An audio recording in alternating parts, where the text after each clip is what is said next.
允许叩见皇上。起来吧。怎么样，让郑板桥给耍了吧？7天能画出81幅竹子，这不是哄孩子吗？皇上，您去看看就知道了，请。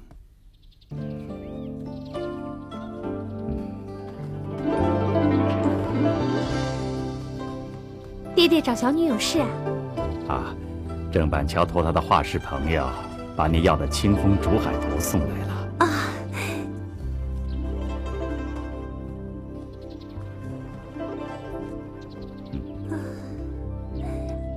画得真好，我怎么想的，他就怎么画的。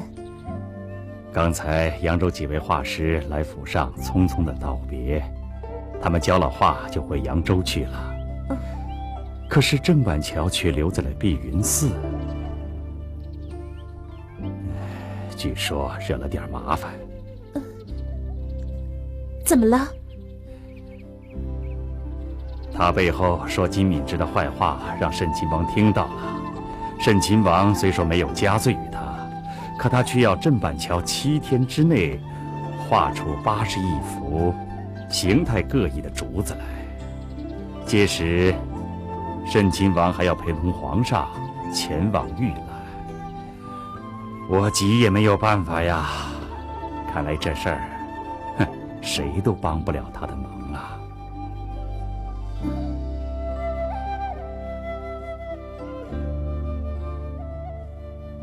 听天由命，菩萨保佑。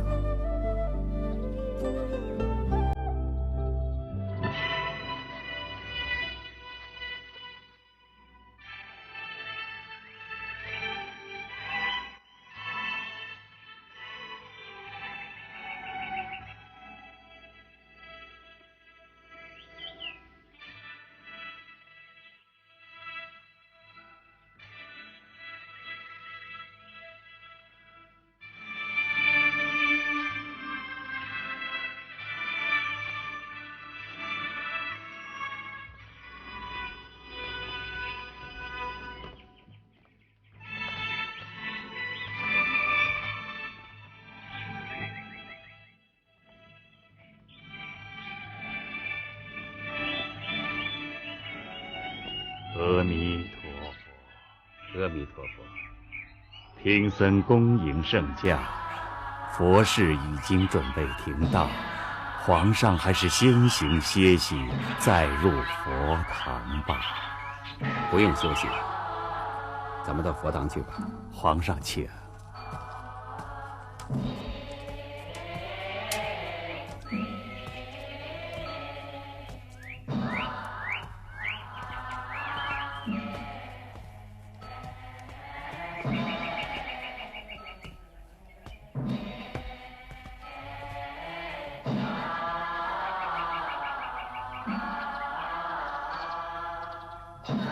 李大人，你是扬州人，这个画画的郑板桥听说过吗？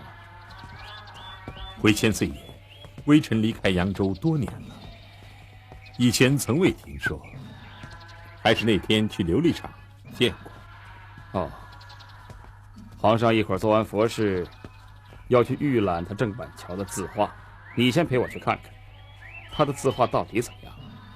千岁，他的用笔微臣亲眼见过，他的功底不在我等御画师之下。不过千岁给他7天时间，画出81幅青竹图，太难为他了，是不是？哼，他竟然当众羞辱了御画师金敏之老先生，就连我的随从也当着我的面羞辱过。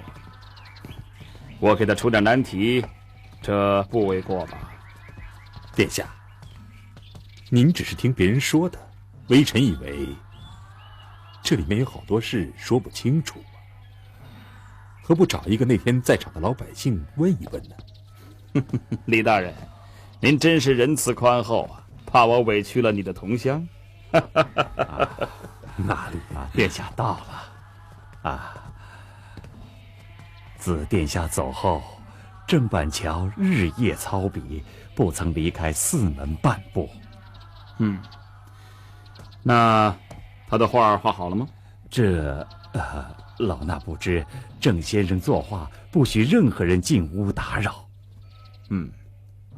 走，我们去看看。殿下请。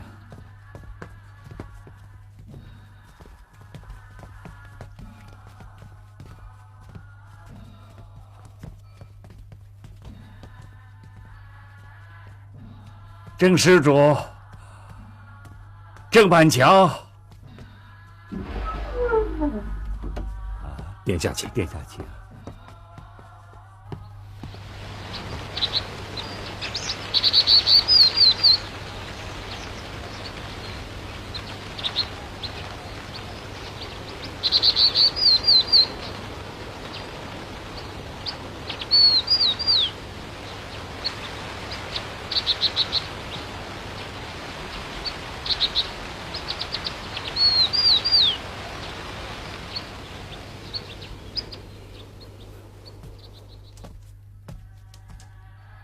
殿下，您来看，他人已经走了。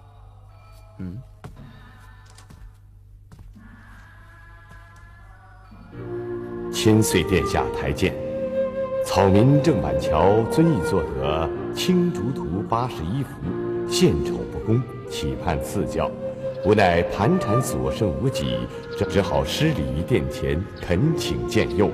宋安，扬州郑板桥。青崖大师，在。你怎么让郑板桥跑了呢？殿下息怒，郑先生的出走，老衲确实不知啊。这个郑板桥戏弄了金敏之大人，又敢戏弄于我。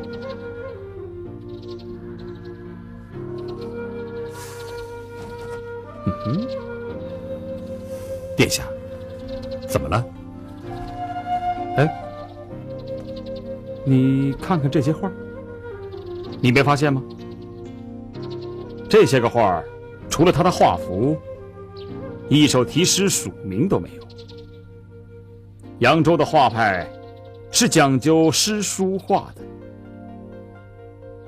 他留下这些光秃秃的画子，我怎么让皇上来预览呢？这不是戏弄我，又是什么呀？阿弥陀佛，殿下容老衲禀来。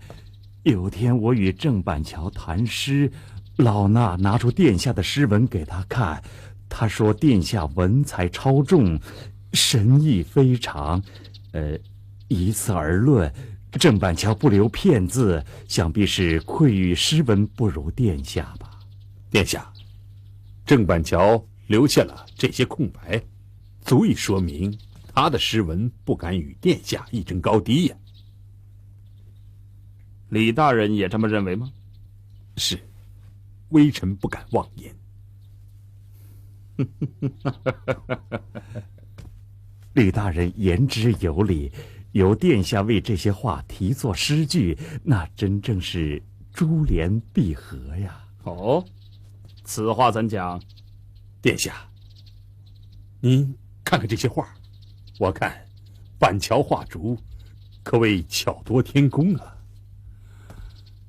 殿下，您看这老竹天嫩烧，神话多风骚。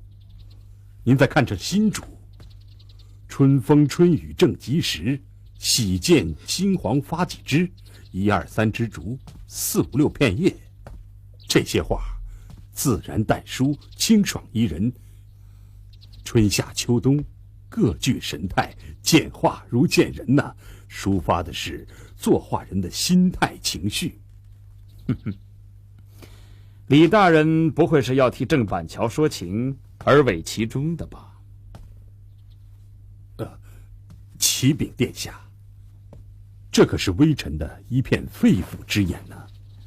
殿下，老衲听礼佛的百姓说，那天作画打擂是玉画老板挑起来的，此事不能怪罪郑板桥啊。你们把我看成什么样的人了？我的意思是，郑板桥没等我回来就先走了，此等难得的人才，我是有心与之交友的，啊！皇上驾到！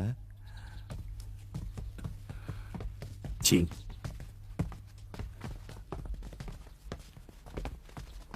允许叩见皇上。叩见皇上。起来吧。怎么样，让郑板桥给耍了吧？7天能画出81幅竹子，这不是哄孩子吗？皇上，您去看看就知道了，请。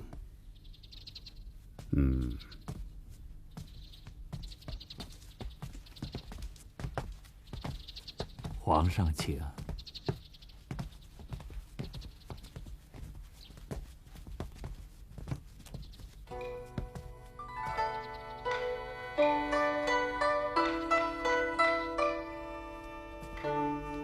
哦，皇上，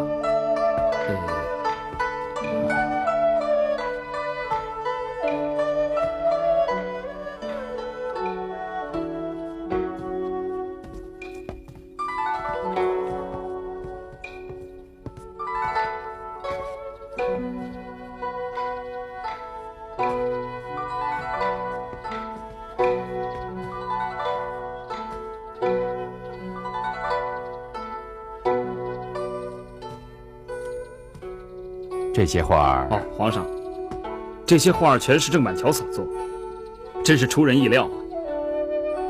只可惜他人走了，只留下这些信函。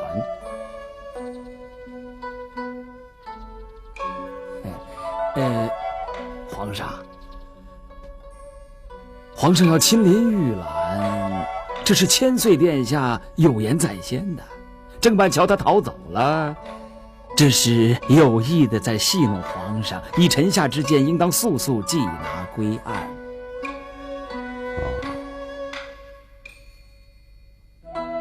李山，臣在。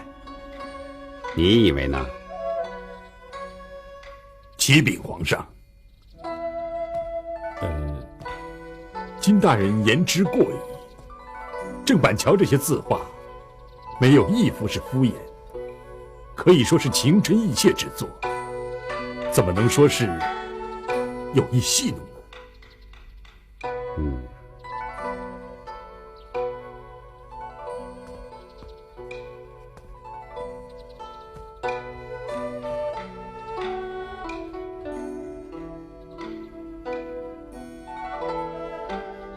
听说来了5位画师，其他4位的画你们都见过吗？见过。见过。如何？